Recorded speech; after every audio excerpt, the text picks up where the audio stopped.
Well, good evening, everyone, and welcome to Advocacy Amplified.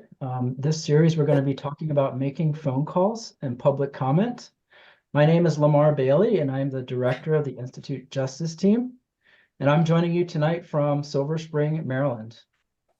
For me, the Advocacy Amplified series is very exciting. Exciting because we did not pull these topics out of the air.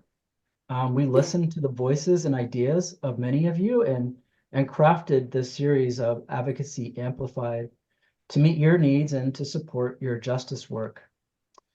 We plan to be together tonight for about a half hour. We have three, what I think, wonderful presenters from our justice team, and they are Sister Sue Gallagher, and she will share about her experience of making phone calls. We also have Brother Ryan Roberts, and he's going to talk about our action alerts, our phone call action alerts, and how to work through those and how to compose your own call script. And we also have Marianne Comfort, and she will be discussing public comment. And at the end, we hope to have some time for question and answer. And I'll give you some party information before we leave. Before we begin, we're going to ask Sister Rosemary to offer us a prayer. But before we do that, I'm going to ask folks if you are able to put yourself on mute. That way we can have a more quiet space. How does that sound? Oh, no, I guess it was to hear them. Sister Rosemary, when you're ready. Okay. This prayer is by Alan Patton. Open my eyes and ears. O Lord, open my eyes that I may see the needs of others. Open my ears that I may hear their cries.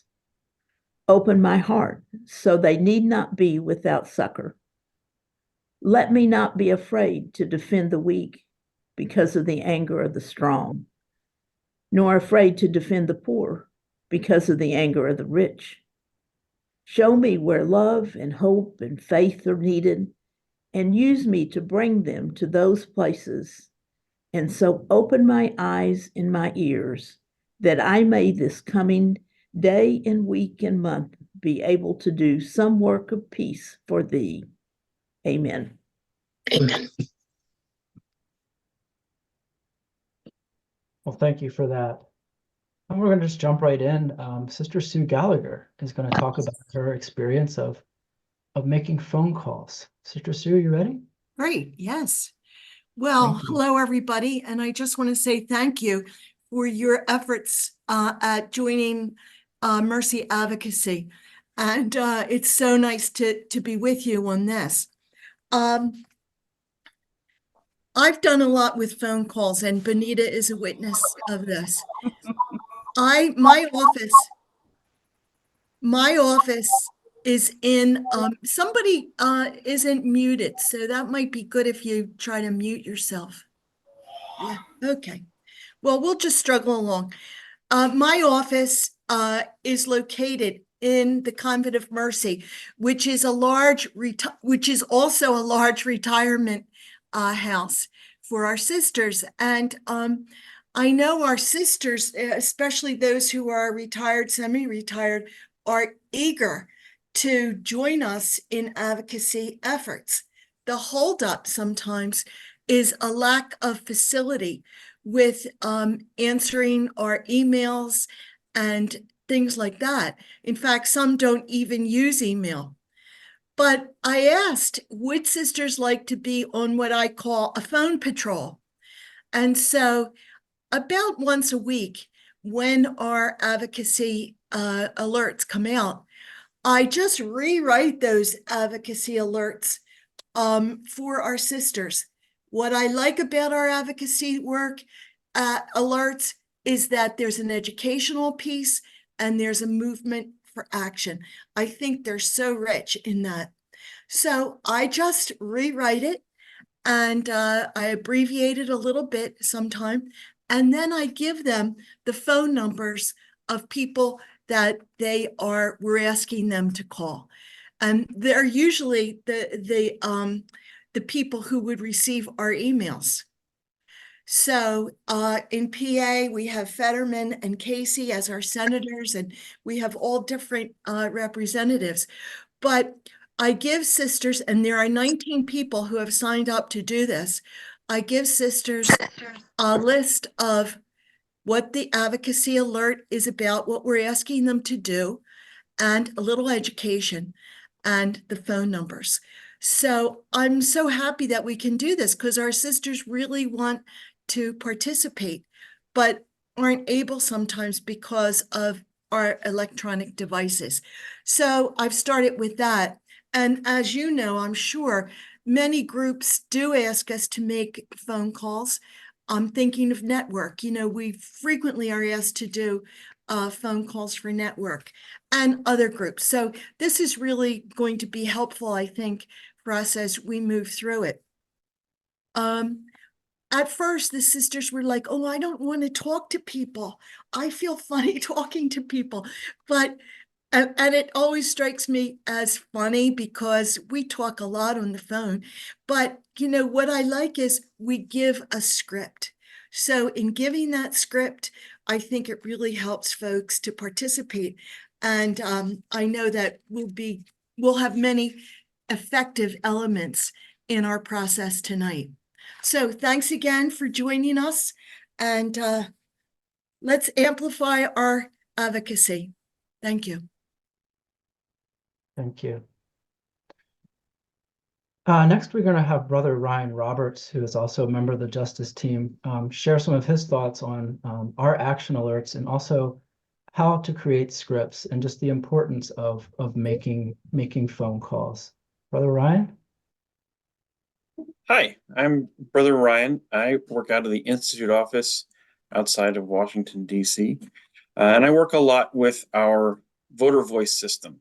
You might be familiar with it from our email alerts that go out several times a week.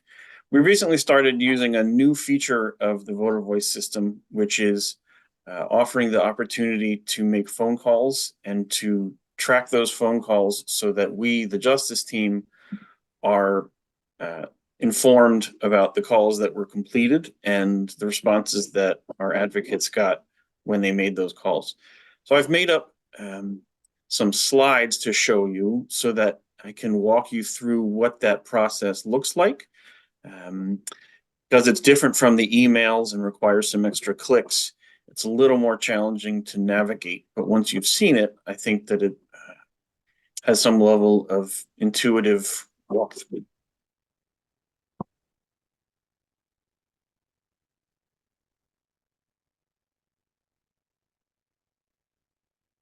So, if you're familiar with our action alerts, when you respond to the email or the text message that you receive, you're taken to a web page. Several times on the slides, you'll see these side-by-side pictures.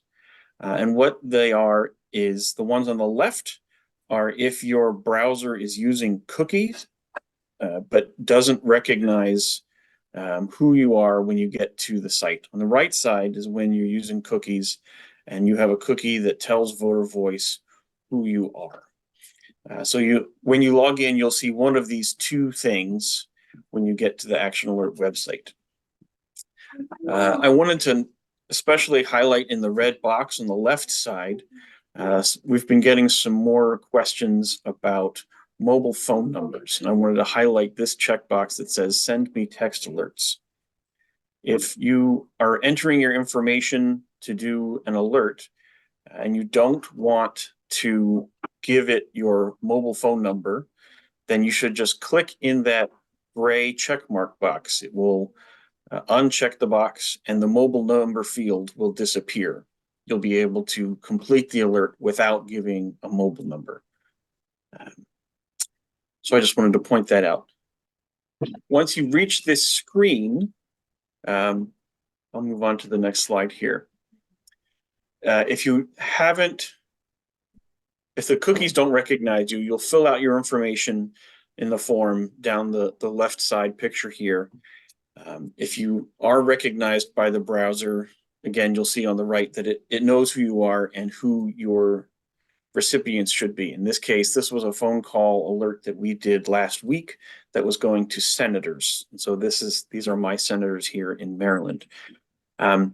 If you click that red button at the bottom of either of those columns, either send message or continue, when it's a phone call alert, this will pop up on your screen. It will gray out most of your browser, and this pop-up will say, please click the phone icon to place a call now. As a reminder that there's something different to do in this type of alert. You can just click OK, and it will bring you back to this screen. And what you'll want to do is click inside this red rectangle here on one of the phone buttons.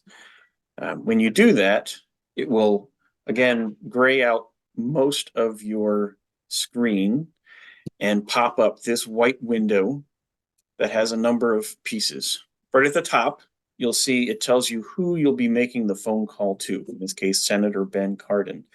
Right beneath that is the phone number to his office in the Capitol in Washington, D.C. On occasion, we've used a phone number through sometimes the network, and we will paste that phone number into this center box here. That center area is the script that we recommend that you use. You can modify it if you like, but we are giving you a baseline, and using this as it's written is perfectly adequate. We've just identified a couple places where you'll need to insert your own information, namely your name, your town, and your senator's name, or whoever the target of the call is. And you can just read it out as this. It's a phone call. As Sister Sue said, we're familiar with making phone calls. You will often get to a staff member of the legislator that you're trying to reach. You very rarely will reach Senator Ben Cardin on the phone on a random Wednesday afternoon. But that staff member is trained in how to receive these constituent phone calls, and they'll ask you in as neutral a way as they can, well, what you'd like to call about, and that's the time when you could read this script. And near the end of this presentation, we'll talk about the elements of a script that make sure they hear what you would like them to do. Once you've made that phone call, in the red box here at the bottom left, we want you to click in that space asking, did you complete your call? You'll click on that down arrow, and it will change to a drop-down menu where you'll have three choices. You can say, yes, I spoke with someone, yes, I left a voice message, or no, I did not speak to anyone. The computer's not super happy if you click, no, I didn't speak to anyone, and it won't mark this call as completed. But if you choose either of the other ones, you'll be able to proceed after a couple of steps to the next phone call. If you choose, yes, I left a voice message, that'll be the end of your information. But if you say, yes, I spoke with someone, it opens up a couple more. There's a drop-down menu under with whom did you speak? You'll be able to choose either the policymaker or someone else. And that white box at the bottom is where you can tell us, the justice team, a little about your exchange with the staff member. Usually they'll say something like, I'll let the senator know about your interest in this particular bill. And you just type that out for us to know. Sometimes there's something a little more extensive, and we would love to know if there's some unique interaction you have with a staff member. Once you've filled this out, you can click the Save button at the bottom, and it will return you back to the front window, and you should be able to click another phone call if there is another one. I highlighted in the red box here something in the grayed out background. You'll see that one of them has a small check mark in a circle, and the other one is the full color square with the phone on it. What I've done here is I've only completed one of the calls to Senator Chris Van Hollen and then tried to click send message. Because I didn't complete the call to Senator Ben Cardin, I get this reminder that says, if you leave this page, if you move forward, you won't be able to place the remaining calls, in this case to Senator Ben Cardin. It's just a little pop-up to remind you that there's something else the Justice team hopes that you'll do to take full action on this alert.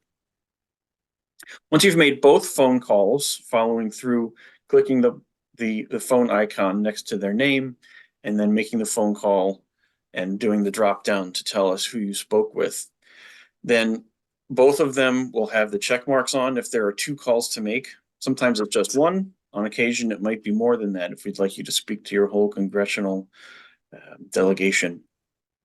When they all have the little check marks, you can go down to the bottom where the button that says send message, and clicking on that will complete the action alert and tell the Justice team about your interaction with our legislators. Now, all that is an alert where we've prepared the script for you.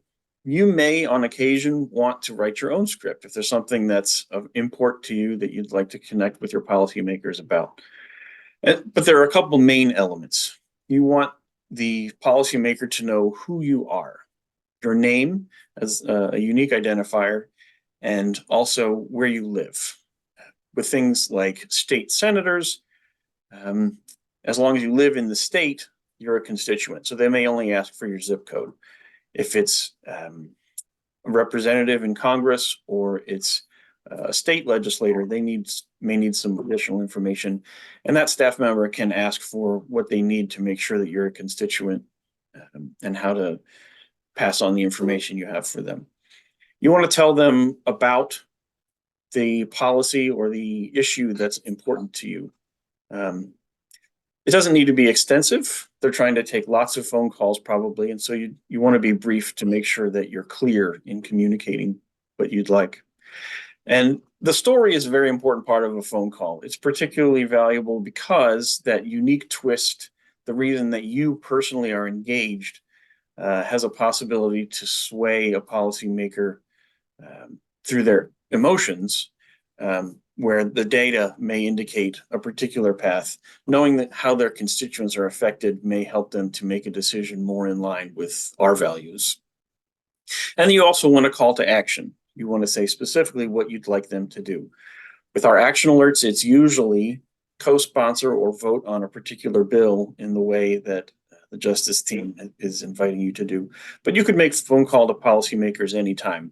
You could ask them to introduce legislation. You could even ask them to come out for a visit if there's something you want them to see in their constituent services.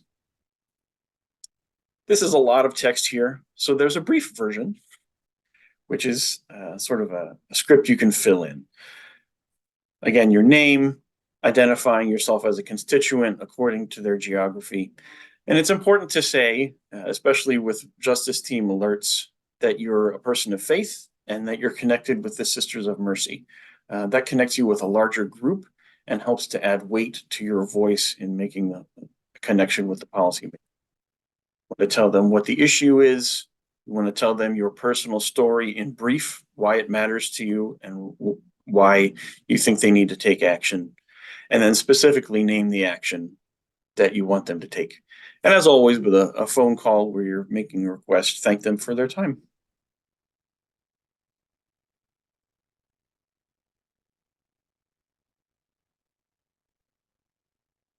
Thank you, Brother Ryan, for that. It's very, very helpful to help us use those tools and raise our voices and have a greater impact. Our voices and the stories that we tell have a significant impact on elected officials. So thank you for walking us through that. Now we're going to go to Marianne Comfort. Hi. So what we've been talking about pretty much so far is when we're weighing in on legislation and asking Congress to, pass a bill. And then the next step is, after a bill is passed, enacted, the federal agencies need to build rules around it. How is it going to be implemented? And by law, when they issue a regulation, they have to publish it, the draft proposal, they have to publish it publicly, and then have usually 60 to 90 days of public comment when people can weigh in about why they support or don't support a particular regulation.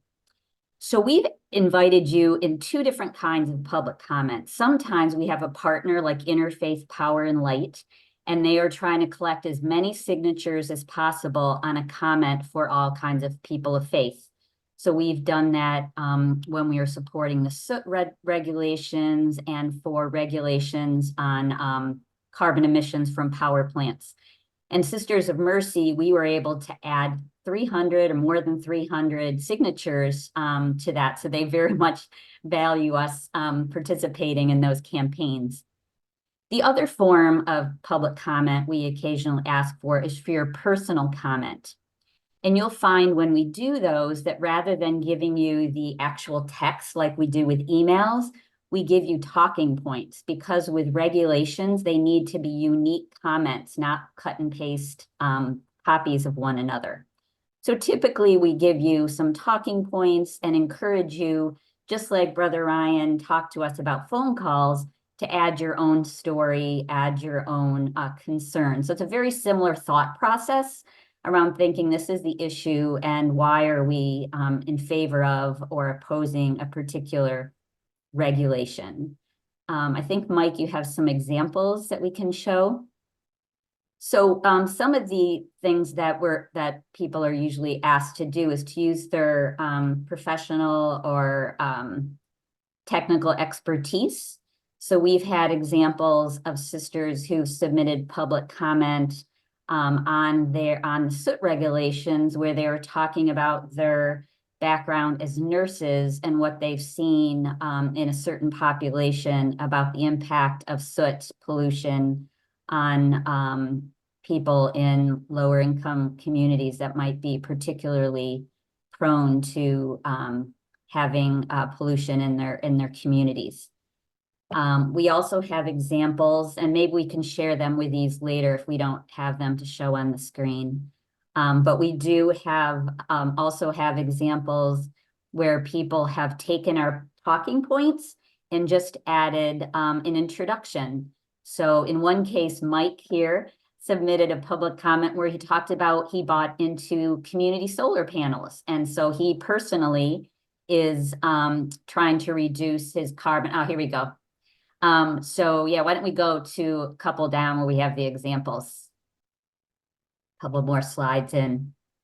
Yeah, one more, I think.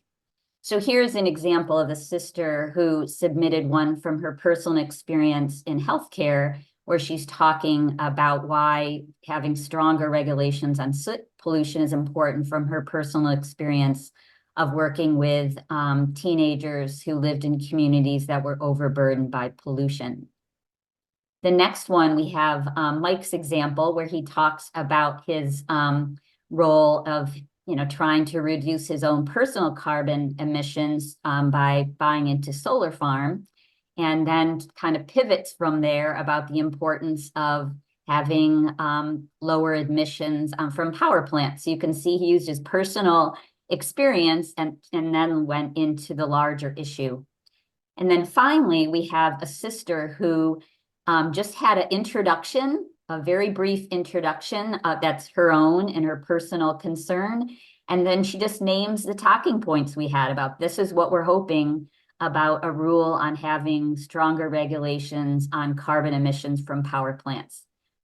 So just wanted to share these examples, and we can share them with you via email after this program, so you can get a sense of basically it's using our talking points and adding your own personal experience or your personal story, just like we do with the phone calls.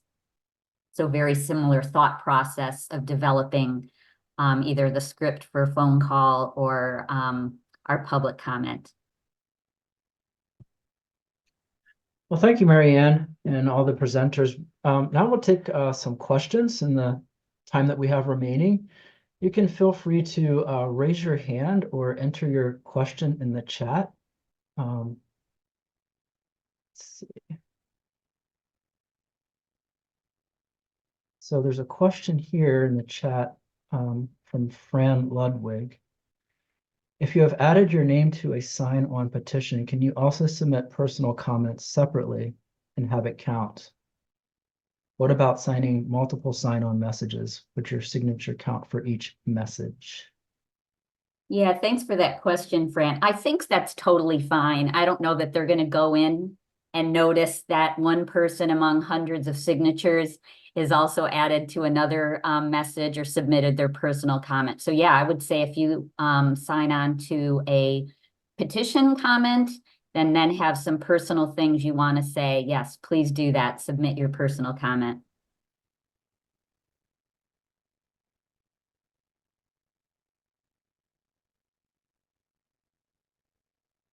Any other questions? Please ask away. Either physically raise your hand or use your Zoom hand if you know how to do that.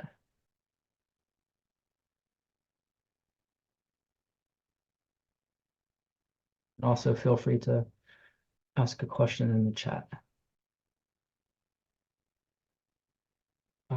Mr. Mike, did you have your hand up? Or Fran, did you have your hand up again? Do you have another question? You're on mute. Yeah, so I'm just wondering, when the agency gets all of these comments, is there any way to know in the end, like how they made their decision? You know, I'm thinking if you submit individual comments, you can actually see the comments that others have submitted, you know, who might be in opposition. Yeah, I've always wondered how they actually decide. Is it by numbers or quality or what? Yeah, I don't know that I have a good answer for that. I think that they're assessing all the different comments they get. Probably the scientific, technical comments they're going to be paying particular attention to. But I think that certainly having a preponderance of comments on one way or the other is going to be swaying them. So it's probably similar to how members of Congress look at all the phone calls or emails they get and kind of weigh kind of weigh all the different factors. But it could be interesting at some point, to have a conversation with somebody on the other end, somebody at a federal agency who could give a better response to that. That is a good question, and it would be interesting to learn that. Thank you, Fran. Other questions or wonderings or ideas or you might have? There's a good question there from Richard. All right, here we go from Richard.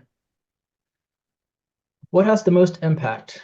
Phone call, email, message, or letter? Brother Ryan, you want to share your thoughts? Yeah. I haven't been a policymaker myself, but in the conversations I've had with policymakers and with other advocacy organizers, I would say there's two different answers to that. Number one, your most effective advocacy is the one where you can best relate your message in an impactful way. If writing it down is easier for you than saying it over the phone or in person, then that's the way to go.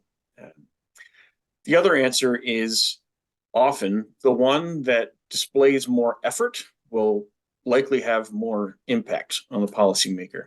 So sending an email wouldn't have as much impact as a letter that you've sent through the mail that you've typed. And a handwritten letter is likely to have more impact than a typed letter. Going up for an in-person meeting or a synchronized meeting over video conference is likely to have more impact than a phone call. So what I've gathered is that whichever one shows more engagement and that you're willing to invest more of yourself in it will have more weight with the policymakers.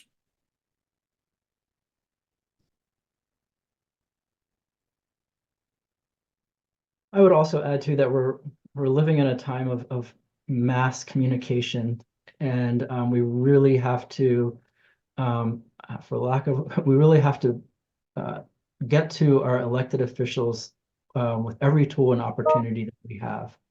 and volume of responses is always critical. So I would say if you have the opportunity to do all three, please do as many types of connecting with your elected official as you can.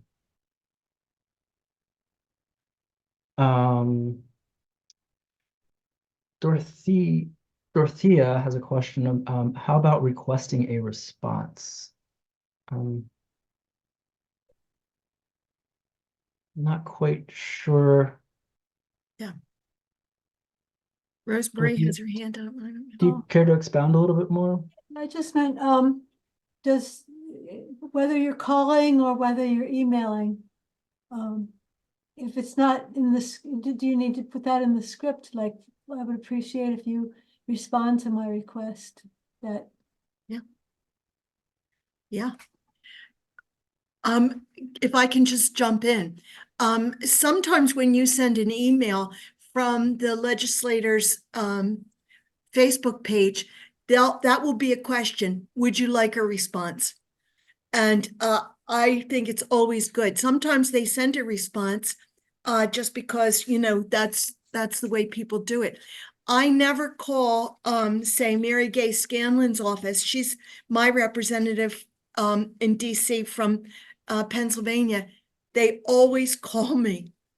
She always calls me back, and I'm like, okay, Mary Gay.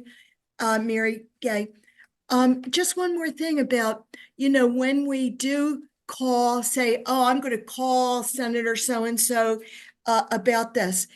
I suggest sometimes using a local office for the legislator. Somebody's going to pick up the phone at a local office. The Philadelphia offices for my senators always pick up. It's a person. And okay, it's a low-level staffer, but they're very interested and eager to send it. And the same way with letters.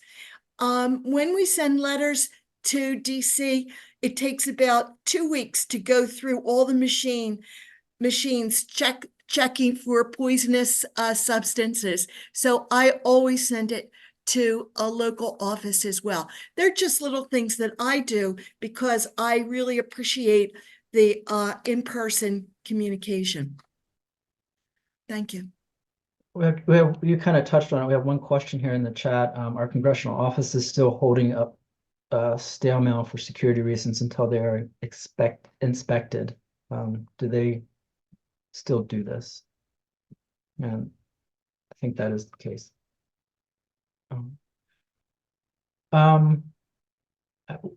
We'll let Sister Rosemary Trusp has her hand up, and we'll maybe take one more question after her comment or question. Well, I think that your question about asking for a response is something you can always do, but I wouldn't say because you don't get a response that they're not paying attention.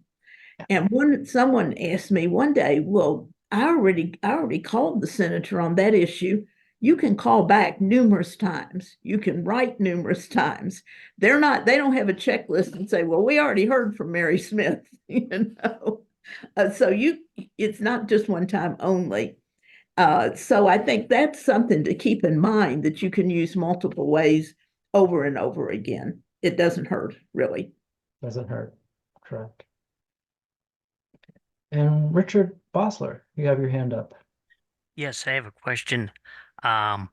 Does the advocacy system provide for direct access to the legislator's site, so that you don't have to put in the Social Security number and then you have to find the 4-digit number in order to get into their site because you're an out of state, you're not one of their constituents? But a lot of legislation goes through nowadays that is not particular to like Pennsylvania or New York. It's for everybody.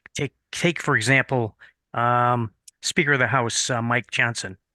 You go to his website and all you're going to get is Louisiana. And it's very difficult to actually go. And what I have to do is go to the United Parcel Service website and find the 4-digit number in order for me to get into his application, meaning he wants to know my name, so on and so forth. So my question is does the system that you have provide for direct access that our letters or comments go directly to the person that we are making a comment about? No. No, they do not. You can only contact the legislators if you're in their district or in their state. Mm. And I hear that what you're saying, that that's It's a difficult. problem if there's really powerful people. But I think that's where we need to get the people who are in that state or district to do the advocacy with us, so that they have that direct access that we can't. I must say that's kind of unfortunate because actually the Speaker of the House, and same for the Senate, is responsible for everybody, Thank not you, just Director. their Totally, constituents. totally agree. And yet the system is set up that they only want to hear from their constituents. Okay. Thank you, Richard. And last question, I guess, in the chat here is it just as effective if you write a handwritten letter? The screen jumped, sorry. It is just as effective. Is it just as effective if you write a handwritten letter to your member of Congress and mail it to your local address, not DC address? The letter might get there quicker if sent to the local address. And I think Sister Sue kind of touched on that already. Mhm. Okay.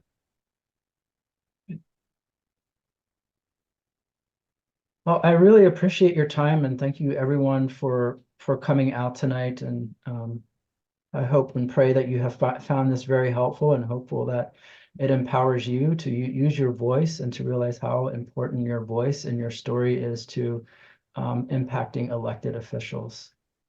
I also want to thank our presenters tonight who helped make all of this possible.